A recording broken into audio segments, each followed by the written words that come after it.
Cada persona representa una historia. Algunas son fascinantes, mientras que otras, una pesadilla.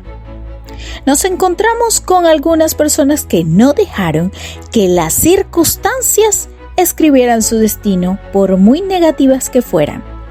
Renovaron sus vidas dándole un nuevo sentido. Y sin embargo, nos encontramos con algunos que se dejaron cautivar por el odio, el egoísmo, la envidia, la venganza, la codicia y la amargura. Y optaron por ignorar que solo ellos se podían liberar.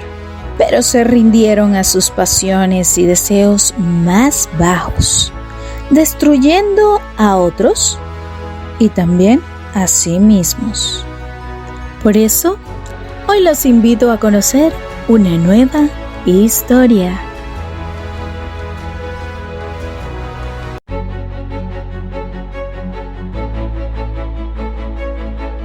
Hoy conoceremos el caso de María Belén Bernal, quien había sido reportada desaparecida el pasado 11 de septiembre después de que ingresó a la Escuela Superior de Policía en el norte de Quito para encontrarse con su esposo, el teniente Germán Cáceres. Primera persona en denunciar la desaparición de María Belén fue la madre, Elizabeth, quien desde ese entonces comenzó una campaña para encontrar a su hija y al mismo tiempo denunciar la complicidad y negligencia por parte de las autoridades. Para Belén, lo primordial era la familia. Ella era quien cuidaba a su abuela, que actualmente padece de un cáncer, y le ayudaba con las medicinas. En la comunidad, María Belén era considerada como una mujer solidaria, generosa y asesoraba jurídicamente a sus vecinos de manera gratuita.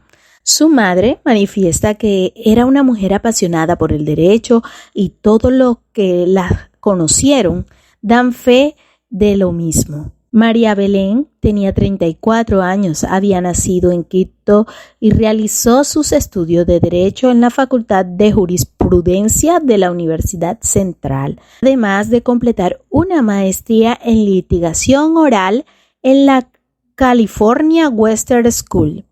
De ese entonces se había convertido en una respetada litigante en el ámbito que había ganado reconocimiento de los procedimientos penales.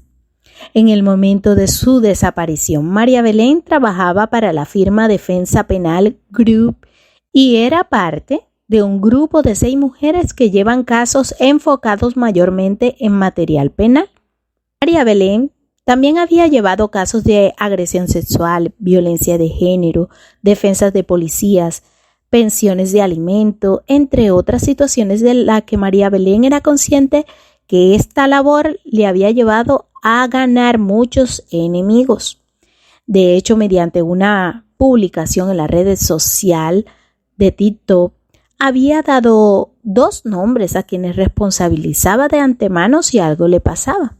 Sin embargo, tan pronto se conoció su desaparición, la Fiscalía del Ecuador descartó las 2 personas señaladas por María Belén en el video, puesto que había establecido como principal sospechoso de su muerte a su esposo, el teniente Cáceres. La pareja había contraído matrimonio en el 2017. Vivían en la zona de Conoto, en el sur de Quito. Ellos también vivían con el hijo de 13 años de María Belén, toda una relación anterior de ella. El cuerpo de María Belén Bernal fue hallado la mañana del miércoles 21 de septiembre y fue el propio presidente del Ecuador quien dio la noticia y manifestó que con un profundo dolor e indignación daba a conocer el hallazgo de Belén. Los restos de la abogada fueron encontrados pocos metros de la sede de la escuela superior y las principales sospechas recaen sobre su esposo, de quien se desconoce su paradero. La indignación del país ecuatoriano mayormente se debe a que la escuela es la principal seguridad del país.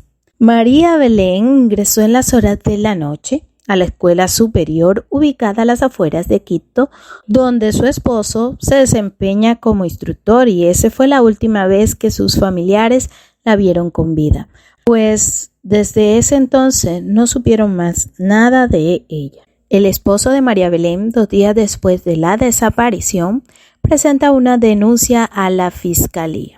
Y aunque para la fiscalía hubieron muchas inconsistencias en su declaración, no hubo detención de Cáceres en el momento, sino que se pidió vigilancia y seguimiento para el hombre. La policía informó que el ingreso de la mujer quedó registrada en la Escuela Superior de la Policía, pero no hay información de la salida de María Belén. El auto que conducía el esposo salió con los vidrios polarizados y no fue revisado durante su salida. Por otro lado, la cadete Jocelyn Sánchez fue detenida en medio de la investigación. Aseguró que escuchó gritos, patadas, golpes en la habitación de el teniente Cáceres durante 20 minutos. Jocelyn fue vinculada a la investigación porque ella había tenido una relación romántica. Era la amante de Cáceres. Pero, según los abogados de Jocelyn, no pudo reaccionar debido a las intimidaciones y presión de Cáceres, aunque en este punto se presenta inconsistencia, puesto que ella manifiesta haber escuchado golpes, gritos y patadas. Pero ¿cómo iba a identificar los golpes de las patadas a menos de que ella estuviera presente? Y en su error en la declaración se manifiesta, habla de patadas, y sus abogados hablan de que no hubo reacción por parte de Jocelyn para evitar o denunciar el hecho. Después de 10 días de la desaparición de Belén, se encontró su cuerpo en el Cerro Casitagua, en Quito.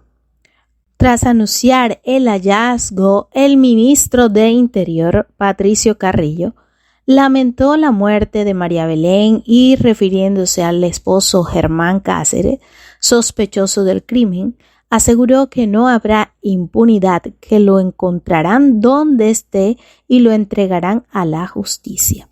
Hasta el momento se ha realizado un bloque de búsqueda para dar con el paradero de Cáceres y existe una orden de detención en contra del teniente Cáceres. Y se ha dispuesto además la destitución del director de la Escuela Superior de Policía por orden del presidente Guillermo Lasso. La desaparición de María Belén provocó un enfrentamiento verbal entre autoridades y representantes de instituciones de seguridad y generó repudio a la población que exige justicia por el hecho. Apenas se conoció el hallazgo de María Belén, cientos de mujeres y hombres caminaron hasta la comandancia de la policía en Quito para protestar en contra del feminicidio de María Belén.